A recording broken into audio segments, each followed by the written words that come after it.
Damien plants his spear and drives it forward with a kind of clean, lethal control that makes the air feel expensive. The point slams through stone and blood sprays across the impact, and for a second the whole fight looks decided. Then the camera lands on his bloodied chest, and the price of that talent hits harder than the thrust did. That smash of violence cuts straight into a memory from years earlier, back when Damien is still a child trapped between two adults who are already talking over him. One of them says his share will be handled by his uncle, and the whole exchange immediately smells like trouble in a suit. The adult nearby tries to smooth it over, telling the kid to leave everything to the uncle and promising it will be returned later. Damien's face snaps from confusion to alarm as the other side starts pushing terms and conditions into the deal, like that makes theft sound tidy. The uncle's expression turns ugly fast, and then he just flat out denies the obvious while the argument turns physical. Damien catches him right after the fight with the uncle knocked down, and the whole family mess lands where it belongs, with the same despicable man still standing in the middle of it. That memory gives way to the battlefield, where Damien drops through a starless night like a bad omen with boots. He moves through a rocky canyon in armor, spear ready, and the blood on the ground says this mission has already gone sideways. Damien, a centurion of the Baroque Kingdom's subjugation force, is already bloodied and furious as he calls the operation reckless from the start. He says it plain, 100 soldiers should not be expected to beat 2,000 enemies, which is a lovely plan if the goal is to die efficiently. His eye widens as the chaos closes in, and the next beat of the fight is just pain, debris, and a body that can't keep up anymore. Damien hits the ground wounded, his spear stuck nearby like it got tired of the whole conversation too. Lying there, Damien finally says the part that really hurts. If he had been stronger, he could have saved his comrades. The grimace on his face turns into a death rattle, and he knows he is not getting up from this one. As the end closes in, Damien starts asking the only question left that matters, wondering if death has finally come for him, and if this is the moment his time runs out.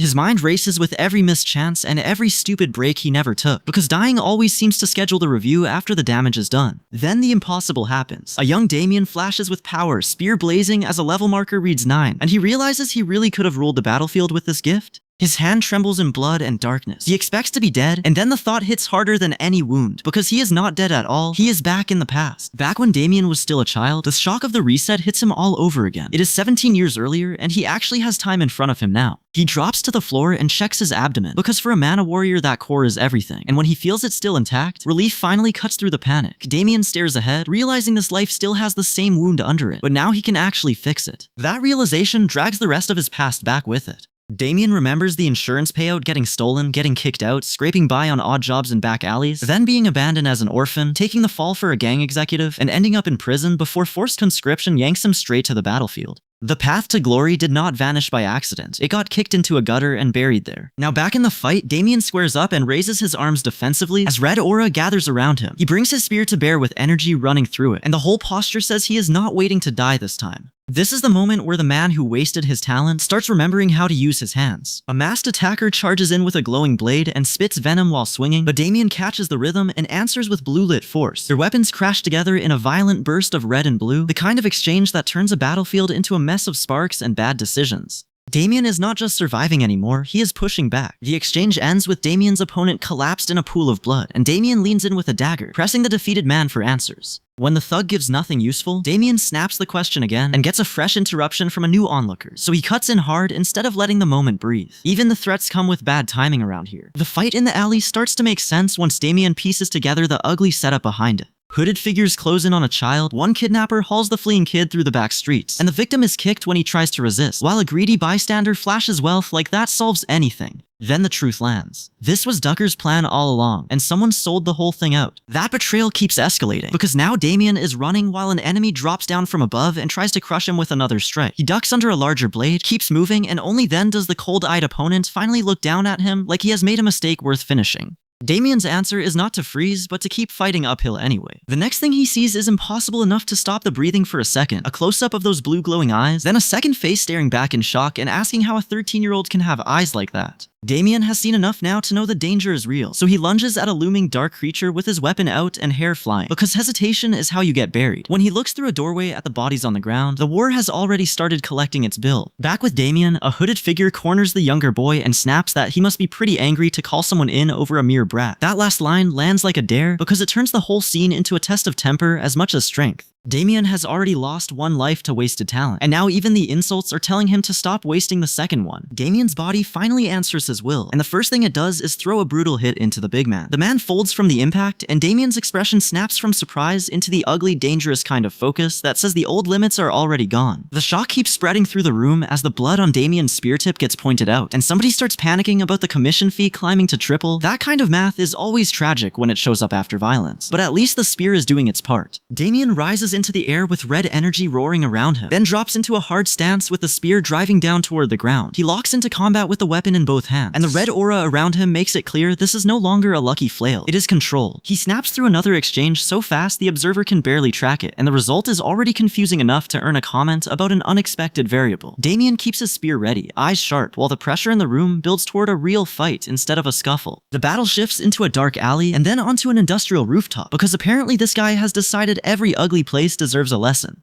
Damien unleashes a burst of power, commits to a lethal thrust, and the opponent finally realizes he is aiming for the legs before the spear starts carving through space. The opponent scrambles to block, dodge, and raise his guard, but Damien keeps punishing the opening and turns the defense into a trap. When the clash gets vertical and Damien lands a hit, he follows with a vicious thrust of his own, and announces exactly where he plans to open the man up. Damien drives in with the real attack, and even the masked opponent can only throw up a desperate block overhead before the impact slams back into Damien. He answers that shove by powering up with dark energy, and the hallway suddenly feels a lot smaller for everyone else. Now standing over the defeated masked man, Damien hears the muttering that he is already stronger than guys like Mookman, which is a nasty little compliment, but still a compliment. He lifts the spear for the finishing blow, and the people nearby start shouting for him to back off, as the floor stops pretending this is training. Damien cuts through the tension with a blunt explanation, and the observer notices his carriage is already packed for a long journey. Then the talk turns heavier, because this life keeps circling back to the military, comrades in arms, and the one place he can actually belong. That sets up the last warning cleanly. An era of war is coming, and nobody gets to dodge it forever. Damien stands there with spear in hand, and the warning lands like the start of the next nightmare. Damien keeps the lesson from the alleys in mind, and makes sure his mana hole stays intact this time, which is a pretty low bar but a very important one.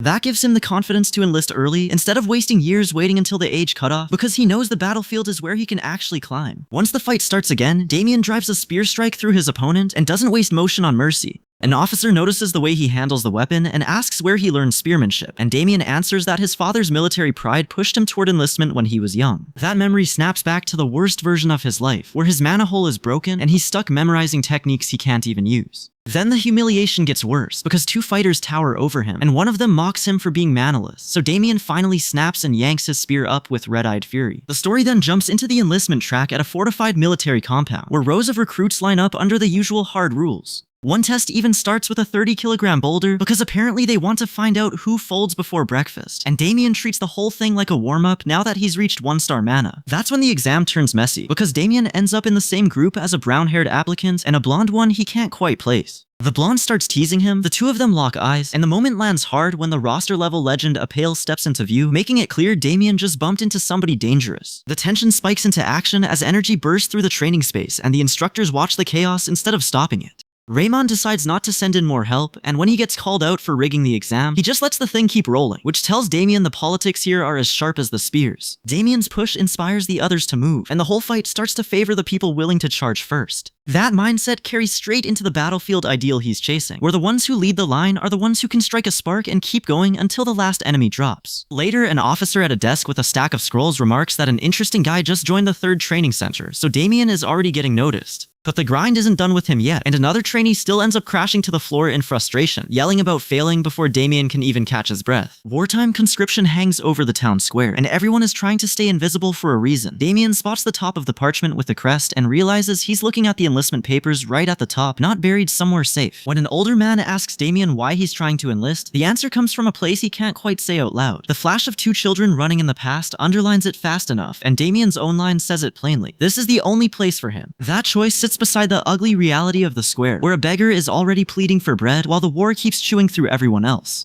Damien's path is not about comfort, and the next boy's prediction makes that gap even clearer. This whole atmosphere will change in 5 years, so he has to find something now before the window shuts. He keeps moving through the alley with that in mind, and the talk turns to merchant guilds becoming crucial to survival. The explanation lands on the Work Merchant Guild, the wealthiest guild on the continent, and suddenly the war looks less like soldiers on a field and more like money, wheat, and weapons deciding who gets to keep breathing. One officer resents that setup because the guild gets rich while soldiers grind themselves down, but the captain cuts in with the obvious part. Without the wheat and weapons they sell, everyone would be dead. Even so, the guild's charity work still stands out, because handing out supplies to refugees is a lot more real than chest thumping at a desk. Nice way to remind everyone who's actually eating. That tension keeps pushing Damien forward until someone finally finds Damien, and the name clicks as the red-haired trainee who keeps drawing attention. Then the scene opens up to a blonde woman in a red dress with a cloaked figure behind her, which is a very calm way for trouble to enter the room. The conversation jumps to shares in the Hamel Merchant Guild, and the blonde pushes for a proper meeting before giving a final answer later. Damien's eyes catch the moment in close-up, and the unusual pink-red glow makes it clear he is not being treated like some ordinary recruit anymore. That recognition spills straight into his mana awakening, with a red-haired Damien standing inside a bright magical aura, as the whole thing finally clicks into place. When he asks about his unit assignment, he gets the answer he needed. The 3rd training company, 1st platoon, which is where this new version of him starts getting measured against everyone else. Training life comes with its own little humiliations, so the officer orders everyone to surrender alcohol and tobacco on the spot. One soldier brushes Damien off with a careless line, then immediately settles into that bitter, watchful mood people get when they realize they'll remember a face whether they want to or not. The warning from behind lands harder than the posturing, and the authority figure makes it clear that hiding personal effects and stirring up this platoon is a bad career choice. The punishment follows fast enough to sting, laps around the training ground all night because apparently the army solves everything with running. So when someone snaps, Damien? Who is Damien? The room has already been primed for a fight over status. Another young soldier recognizes him from earlier, and that tiny spark turns into open tension as one man moves forward with an urgent, almost offended look. The acting squad leader tries to explain he never wanted the job because it's a pain, but the problem has already gone past talk. He grips the other man's clothes, threatens him for insulting a comrade like a brat, and then drives the point home with a brutal warning that nobody in the room can mistake for a joke. That eruption finally drags the commander in, and he decides the cleanest answer is a sparring match. The conditions are simple enough to hurt. The winner becomes acting squad leader, which means both leadership and skill have to show up at once, not just one loud mouth trying to bully the room. When the commander asks if the other trainees agree, they do, and Damien is right there for the decision. The commander smiles, satisfied that everyone has bought into the test, and starts the sparring match immediately, which is a very official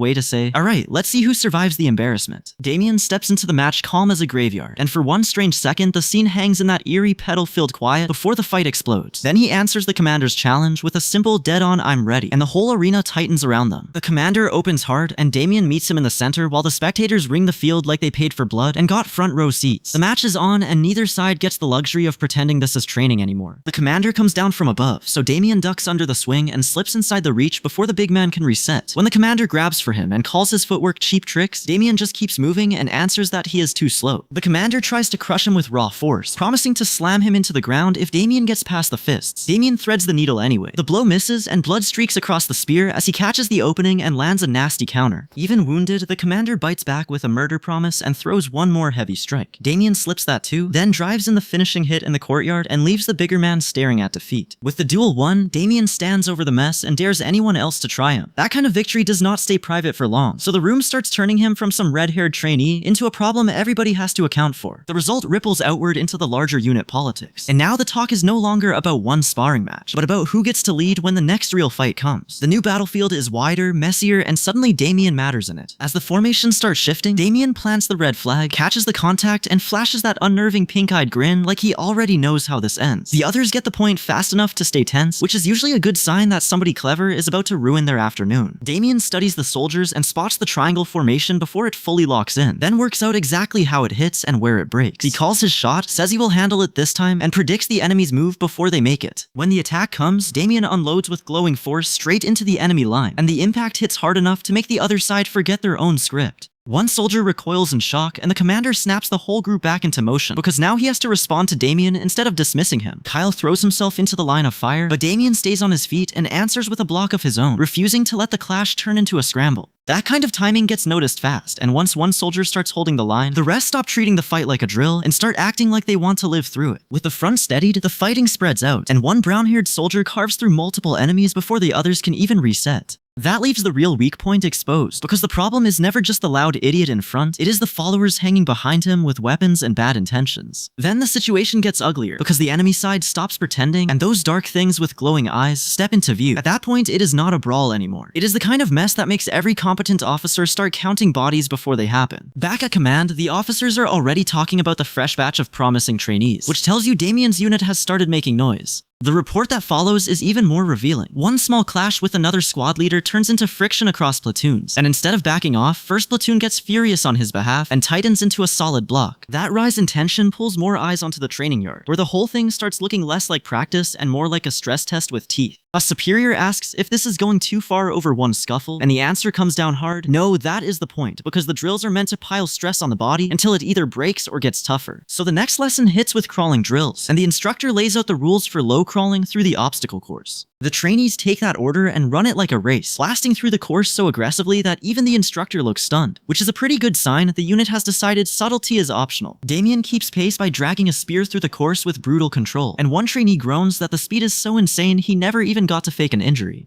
The others are already laughing over cut-up socks turned into elbow and knee pads, and Damien gets called a genius for the idea, which is the sort of praise you only hear from people wearing homemade armor on purpose. That growth does not happen by accident, and Damien knows it, because spearwork is the only path he ever trusted in his last life. He pushes himself to the brink day after day, keeps grinding mana art in camp, and the results finally show up in his body, which now holds noticeably more mana than before. Once that improvement sticks, the next target is obvious: first place. With the tournament about to begin and all 4 platoons assembled, Damien keeps his focus tight even as someone else notices he has changed and tries to write it off as a growth spurt, which is a cute way to miss the obvious. The reward announcement raises the stakes again, since the top 5 get to choose any weapon or armor from the armory. Damien looks over the enchanted gear and sees the catch right away, because most of those weapons only carry one-time offensive effects, while a ring with a persistent special ability stands out as the real prize. That calm does not last long, because a blonde soldier storms in and snaps at Damien over whatever he just said, and the room goes instantly sharp. Then the laughing starts from the other side once it becomes clear Damien's protective gear already saved lives, so the joke lands on the blonde soldier instead, and Damien is left seething while everybody else enjoys the free entertainment. Damien hears the grumbling all around him and catches the same complaint from the others. The tournament feels unfair, like somebody slipped in a dirty trick to tilt the odds. Then the rules get laid out, and the whole thing boils down to platoon competition split between offensive and defensive formations, which is a polite way of saying everybody is about to suffer in teams. The signal goes up, Kyle gets his order to smash the enemy back on cue, and the sparring match kicks off immediately. Shields lock, the defensive line digs in, and then the first hit lands hard enough to shove a white-haired soldier backward, because apparently standing still is not a defensive strategy after all. The defenders answer by driving forward with brute strength, but the commander keeps barking at them to hold formation before the whole line falls apart.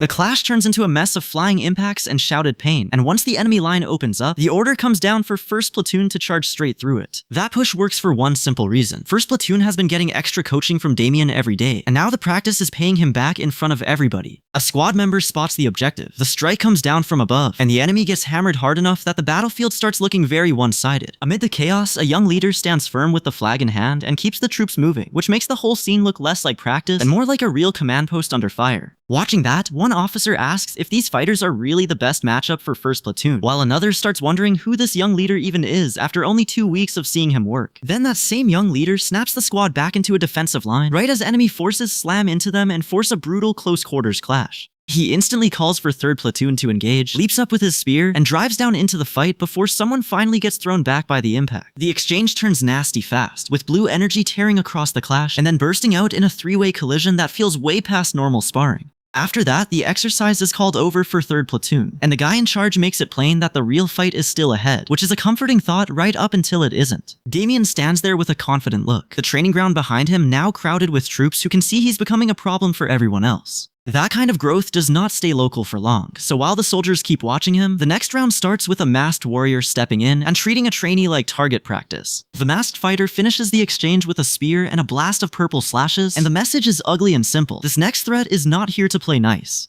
Damien answers the only way he knows how, standing triumphant with his spear raised while everyone around him cheers, which is exactly the sort of entrance that gets a man noticed by friends and enemies alike. The instructor grins at Damien's showing and says it straight. This is what he expects from Damien. Then the talk turns sharper, with another voice admitting he might even be better than the instructors themselves, which is the sort of compliment that also sounds like a warning label. That little praise session gets cut off when a stern official with an eye patch steps in under that red aura, looking like bad news with paperwork. He calls the situation interesting, and a trainee quietly recognizes him as a famous instructor from the 3rd Division, a legend among the training staff. So now everybody knows this visitor is not just some random suit. Damien hurries down the hall, then freezes the second he spots the official standing there with a trainee. The official notices him too and identifies him as the same trainee from earlier, which is usually how a normal day turns into someone else's problem. He tells the troops to leave it alone and not interfere anymore, and that only makes the warning feel heavier. The commander follows up by reminding everyone that 3rd Platoon is no easy opponent after what they saw yesterday, so the line tightens and the shields come up. The commander barks for them to push back, and the front line starts to buckle under the pressure. Appel gets called in right as the fight turns ugly, which is usually what happens when one guy is expected to clean up everybody else's mess. Appel steps out between the enemy lines and slams forward with a shockwave that blows the shield bearers apart. The others stare at the damage and start asking what kind of monster he is, because his speed and power do not look local. The order shifts instantly to Kyle, telling him to keep his eyes on Appel no matter what, while the commander pushes him to stop that threat before it breaks the whole formation.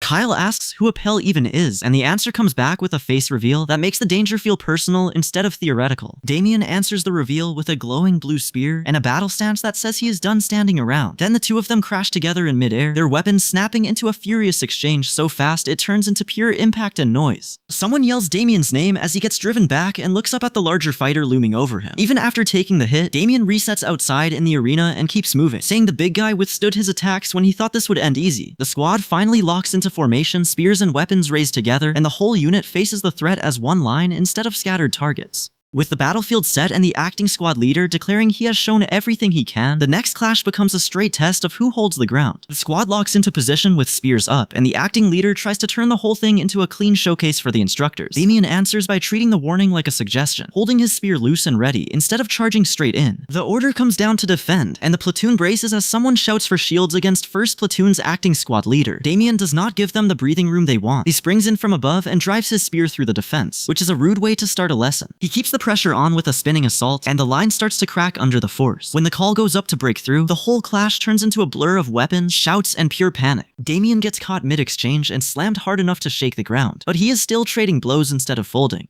The fight ends up staring at itself from both sides, with the larger opponent finally revealed as Appel, the blonde legend from Training Center, and he calls it the final showdown. Both of them power up at once, and the next exchange turns into a straight collision of force. Appel launches upward with magic flaring, Damien meets him head on, and the two attacks smash together so violently that neither side gets a clean advantage. Appel intercepts Damien's strike, but Damien keeps forcing the issue anyway. They crash together again, and Damien finally answers with a maximum power finisher that makes the whole exchange feel like it's one bad decision away from exploding. After the smoke clears, the scene shifts to the quieter fallout, where soldiers sit around talking while one of them heads off with the kind of regret that lingers after a missed chance. Another masked face admits it would have been a great opportunity, and Leon Hark even asks Appel whether he wants a spot in the Night Order, but the answer is already slipping away from the table. That loss of momentum hangs over the next stretch, where people complain that the 4th Platoon's mood is ruined after the competition. Someone points out that everyone wants palace posting since it is the cushy job, and the numbers make it worse, with only about 53 of 160 candidates making it as administrative soldiers after the competition chews through the rest. Then the mood snaps back to hard military routine as a large soldier grabs at the red-haired soldier, and the next cut jumps to an officer on a raised platform, praising the platoon for working hard all month. He follows it with a farewell blessing, and the soldiers answer with a triumphant cheer for the kingdom, because nothing says emotional closure like yelling in formation. After discharge comes the reward. The commander grants permission to choose any single item from inside the vault. The trainee stands there staring at it, confirming that this is exactly what she heard and that she cannot take her eyes off the place, which is a very normal reaction to being told to pick one priceless thing and only one. The trainee remembers the tip from the 3rd Training Center and finally spots the prize, a ring that gives temporary invisibility when mana gets poured into it. That also means most trainees would miss it completely, since they cannot sense it at all, but the officers know better and point out that one sharp-eyed person will notice it anyway. With Appel next in line, the commander waves him in, and the whole exchange has the cheerful energy of handing out trouble in a box. Appel comes out of the vault faster than anyone expects, and the observer immediately clocks the seal in his hand. The seal is unmistakable, and once Gerard recognizes the crest, the mood turns from prize-giving to old history alarm bells, because that mark belongs to a fallen kingdom from long ago.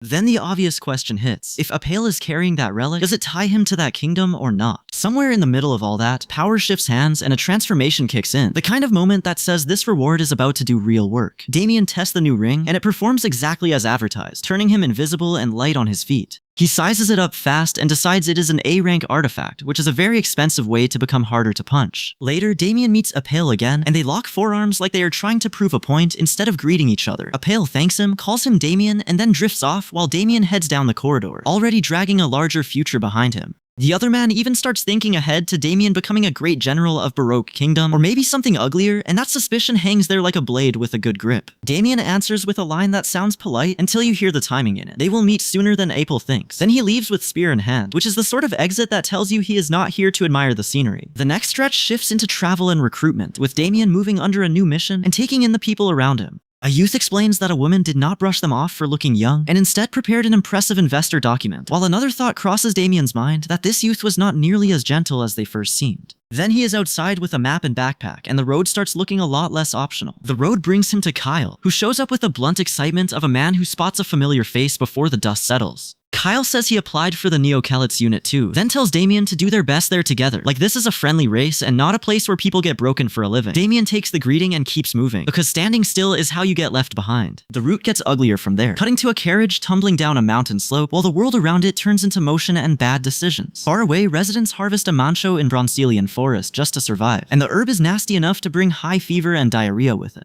Damien hears the part that matters most. 60% of the kingdom's Amancho comes from that forest, so the people there cannot just walk away and call it a day. Damien keeps walking through the city with another figure toward the next stop, and the air tightens before the first real clash lands. The impact comes hard, then a fortress entrance looms ahead, where Kyle gets warned to get used to a place where people fight for their lives every day. That is followed by the question that actually matters here. What is a soldier's most important duty? One soldier barrels out the obvious answer about crushing enemies and dragging 20 of them down with him, and the commander does not even pretend to be impressed. He smacks the man across the face for it, and when the soldier yelps and asks why he got hit, the lesson is already obvious enough to sting twice. Not every answer survives contact with an officer, which is a shame for the soldier and a treat for everyone else. The commander finally cuts through the bluster and gives the real rule. The right answer is not dying. He tells the troops to treat every life as heavy, because strength only matters if it keeps people alive, and he remembers the faces of soldiers who listened once before and still ended up dead. That lesson lands hard, and the whole unit feels the weight of it. With the speech still hanging over them, Damien starts to peel away from the gate while another soldier tries to catch up and shout him back. He looks over at the reports and hears there were only supposed to be a few orcs, but the battlefield is already proving that someone lied or someone counted with their eyes closed. So much for a neat assignment. The wounded man becomes the next problem, because if he does not get treated fast, the whole unit pays for it later. The system makes the rule plain for these Neo-Calites unit members who got sent here instead of facing harsher punishment, which means discipline is now wearing a medic's bandage and calling itself mercy. While one injured soldier sits alone wrapped in bandages, Damien stands ready in combat posture and looks miserable about having to live through this mess. In the barracks, another soldier blows up at the discharge policy, because a man can complain about paperwork all day until a comrade comes back broken, and then the paperwork starts tasting like ash. An older soldier kneels and shoves his own money toward the wounded comrade's treatment, making the choice simple where the army has not. That gamble pays off when the healer later says the condition improved and surgery is not needed right away, which is the first genuinely good news anyone gets in this whole stretch. The war does not stay inside the barracks for long, because the next image throws them straight into a burning city wrecked by combat. Nearby, the conversation shifts to a fresh recruit who is only 13, and that detail hits the room like a boot to the ribs. The placement talk turns sharp fast, with a soldier pressing on the idea of first place, and another recruit, Dianal, answering with a warning that his bunk will not stay useful for long. He explains the ugly meaning right after. Everyone who came in after him died, so the bed is basically a countdown with a mattress. Damien listens to the mood settle into that dead-eyed calm soldiers get when they stop expecting anything better. One line says it outright, nothing has changed, and the silence after that says even more. Then the fighting resumes in the dark, with soldiers facing multiple creatures and bracing for the first mission of the day. One of them warns the others to watch carefully, and the next strike proves why, since a single careless move can get you killed faster than any speech can save you. Amid the falling bodies, a masked figure sums up Neo-Calites as the sort of place that eats people and keeps moving. Someone else reflects on how names get forgotten as time passes, which is a bleak little way to say the dead do not stay personal for long around here. On the fortification, a soldier lays out the only 3 things that matter in this line of work: motivation, confidence, and pride. Right after that, others start asking about the emotionless superior, and the answer comes back cleanly enough that the unit can at least agree on the chain of command. The sergeant sizes up the troops and decides one kid can hit the front lines with almost no polish, but another one is rough enough to draw a comparison to a smuggled potato, which is a brutal way to insult someone's battlefield value. Then an armored figure states the ugly truth behind the whole situation. It only ends if they surrender, so nobody gets to daydream their way out of this one. Damien gets hit with an order that sounds half challenge and half promise. He is not allowed to die before the speaker does. That lands because Damien remembers a promise he never answers out loud, but in his own head, he admits he kept it anyway, and this time he plans to keep doing it with a spear in hand. Damien finally lets the mana burst loose, and the armored commander rockets upward like the whole drill just insulted him. Damien, still trying not to waste the goodwill he has barely earned, refuses to answer with a flashy power of his own, and keeps his head down for the next test. So when Damien stakes a gold coin and says he will beat everyone in today's training, he is not bluffing for fun, he is betting on the new body he can feel waking up. The masked authority figure and the other soldiers laugh it off, calling him dried up and useless, which is a bold take for a man standing in front of a kid with a spear and a grudge. Damien answers that a postponement can happen anytime, so he wants the whole month now while his chance is hot. Then he drops into stamina training mode. The system scan kicks in, and the drill turns into a brutal climb with logs on their shoulders up a steep rocky path, because apparently the body has decided to stop being polite. Halfway up, Damien's eyes widen as he realizes something is very different, and then he launches upward in one explosive climb with the log still with him. The whole burst makes it clear the second chance is not just giving him strength, it is giving him speed that keeps getting uglier by the minute. That hard reset gets interrupted when word comes in that a demon has been sighted in the Bronzelian forest, and one soldier immediately says he would not believe it if he had not seen it himself. They are not talking about a normal orc either, because in this place 5 orcs are barely enough to stand against 1 demon, which is the sort of math nobody wants to do in the rain. Damien thinks back to Neo-Khalitz for a split second, then snaps back to the job, as the captain orders the squad to scout in teams of 3 and not wander off. The air feels wrong to him, like a battlefield already waiting for blood, and with 5 years of war carved into his nerves, he realizes this zone is extremely dangerous before anyone else finishes saying it out loud. That warning lands right as the squad finds a dead red bear in the clearing, and the officers confirm it is a bear-type monster. Then someone shouts for everyone to clear out, because something massive comes crashing in and slams one soldier around so hard the spearwork suddenly turns into a rescue operation. Damien grips his spear and detonates magic around himself in one explosive answer to the charge. The blast opens space for a heartbeat, but the fight is still tight enough that the others have to rush in and drag a trapped youth out, while a white-haired fighter shoves over an herb and tells him to chew on it like this is just another item on the battlefield. First aid menu. The fighter stares at Damien like the kid just solved a problem nobody else even understood. Then a burst of red energy rips through the air as he yells for everyone to step back. That warning comes a second too late because a massive beast surges up in a red magical shell and the whole squad freezes at the sight of it. One warrior answers by lighting up in gold and orange, but the beast is already bearing down on a wounded survivor in the snow. Its claws come flashing in, and when the monster slams down, the brute pinned underneath has to brace with everything he has just to stay alive. KBH grits his teeth and snarls that 3 of his men are already injured, so he is not letting this thing walk away. Then the monster lines up a heavier strike. Someone shouts for the captain, and KBH eats the blast head on anyway, which is a rough way to learn the day is not getting easier. The beast spits out a flat little die, and KBH meets it in mid-air instead of backing off. After the clash, he says he has no idea where the creature came from, then starts examining the remains like he expects the answer to be hiding in the wreckage. The group regathers just as a commander with red eyes comes in and orders them to find out exactly where the thing originated. KBH asks what he means by that, and Damien cuts in with the key detail. The creature has been corrupted by demonic energy. That explanation lands hard, and the full shape of the threat clicks into place once the demon-possessed monster is laid out with those ugly red patterns crawling over it. Reports spread across the table about Neo-Khalit's unit finding these things in the Bronzelian forest, and Damien realizes this is the start of something much bigger than one ugly fight. He catches the next piece fast enough to turn it into a plan. Demonic energy gets stronger over time as it corrupts more monsters, so if he moves now, he can still smash the demon before it peaks. The forest is sealed off, soldiers lock down the barricade, and the army starts treating the Bronzelian forest like a place nobody is allowed to stroll into for fun. Some officer then calls for a soldier who understands demonic energy in an unfamiliar situation, and the answer comes back simple: go get Damien. Dark energy drops in the next beat. Damien stands there in thought, and when he looks at the guard's clothes, he starts piecing together exactly what went wrong. Damien does not waste time once the mission opens up. He volunteers to go, and when the officer wonders if he can really handle it alone, Damien says he is better off by himself because if the mission goes bad, one person can slip out easier than a whole squad. The logic is cold, clean, and annoyingly practical, which is exactly the sort of answer that makes officers stop arguing. He keeps pushing the point until the rank talk gets flattened out too, since different units mean the usual hierarchy matters a lot less out here. That clears the way for the argument to turn into action, and the tension in the group starts snapping instead of settling. Claire and the others are forced to answer questions about who first brought up the demonic energy suspicion, and Damien reads the room before anyone can fake their way through it. Damien presses the issue because he already knows the forest has changed. He says the monsters in the Bronzelian forest are familiar to him, but this one is not, and the thing was something he has never seen before, with black spots marking it as corrupted by demonic energy. Once that clicks, he decides the search has to go deeper into the forest instead of stalling at the edge like scared tourists. That decision barely settles before someone yells at the team not to interfere with the search, and then the ground answers for him. Orcs start rising out of the earth, the soldiers shout that they are under attack, and the whole line scrambles into battle formation. One look at the spots and the red eyes tells Damien exactly what he is dealing with. Orcs corrupted by demonic energy, which is a wonderfully awful upgrade nobody asked for. Before the soldiers can fully lock in, a masked attacker lunges in and Damien snaps out a warning to retreat. He drops into a spear stance, then drives the weapon down with enough force to make it obvious he is done talking. And right as the fight fully kicks off, a huge scaled creature in blue armor roars back from the chaos, forcing Damien straight into combat